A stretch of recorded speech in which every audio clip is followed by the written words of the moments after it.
Brother Siraj మాట్లాడినటువంటి విషయాల్లో మీరు కొంత క్లారిటీ ఇచ్చారు, ఆయన మాట్లాడింది తప్పు అని. సో ఈ విధంగా క్లారిటీ ఇచ్చిన తర్వాత మీకు ఎవరి ద్వారా ఫోన్లు చేయడం కానీ, మీకు ఏమైనా కలవడం కానీ, మీతో మాట్లాడే ప్రయత్నం చేయడం కానీ ఇలాంటివి ఏమైనా సిరాజ్ చేశారా? మీరు ఎందుకు నన్ను యాంటీగా చూపించారు అనేటువంటి ప్రయత్నం ఏమైనా చేశారా? అలాగని కాదు, సిరాజ్ మామూలుగా నేను ఇంటర్వ్యూకి పోయి వచ్చిన తర్వాత కూడా చాలాసార్లు ఫోన్లు చేశారు. కానీ నేను వేరే పనులలో ఉండడం వల్ల నేను ఫోన్ ఎత్తలేదు. భయపెట్టడం అంటే సింహపురి గడ్డ మీద ఉన్న భయపడడం అనేది అల్లాహ్ తప్ప ఎవరితో భయపడేది ఉండదు, భయపడేది ఉండదు.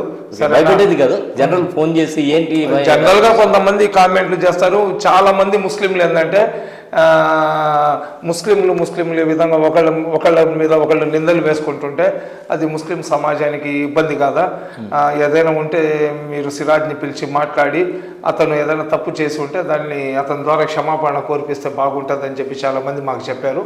అదే మాట అతను కూడా క్షమాపణ కోరడం కంటే కూడా ఆయన ఒక ప్రెస్ మీట్ లాంటిది పెట్టి ఇలా జరగడం కాదు, ఇలా పొరపాటుగా చెప్పాను అనేటువంటి విషయం చెప్తే మంచిదేమో. ఎందుకంటే ఆల్రెడీ మెసేజ్ అయితే లక్షలు వెళ్ళిపోయింది, ఆల్రెడీ దీనికి సంబంధించి మొత్తం కూడా వెళ్ళిపోయింది. నేను చెప్పేది కూడా ఏంటంటే, ఒక సబ్జెక్ట్ మీద నాకు తెలియకుండా ఏదైనా నేను మాట్లాడేసినప్పుడు ఎవరైనా తెలిసిన వాళ్ళు అది నువ్వు మాట్లాడింది తప్పు అని చెప్పారనుకోండి, ఖచ్చితంగా నేను దాని మీద క్షమాపణ కోరుకుంటాను. ఎందుకంటే నా ఇస్లాం ధర్మం అదే నాకు నేర్పించింది.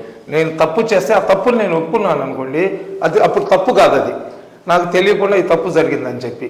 ఇస్లాం ధర్మం క్షమాపణ కోరుకున్న వ్యక్తికి చూస్తే అల్లాహ్ కూడా సంతోషిస్తాడు. కాబట్టి నాకు తెలిసి ఏంటంటే ఖచ్చితంగా ఇస్లాం మీద మంచి అవగాహన సిరాజ్కి ఉంది. కాబట్టి ఈరోజు కాకపోతే రేపైనా అతను రియలైజ్ అవుతాడు. ఖచ్చితంగా అతను మీరు చెప్పినట్లు ఒక వీడియో పెట్టడము, లేదా మన దగ్గరికి వచ్చి ఇద్దరం కలిసి ఒక వీడియో పెట్టడము, ఏదో ఒకటి జరగవచ్చని నేను భావిస్తున్నాను.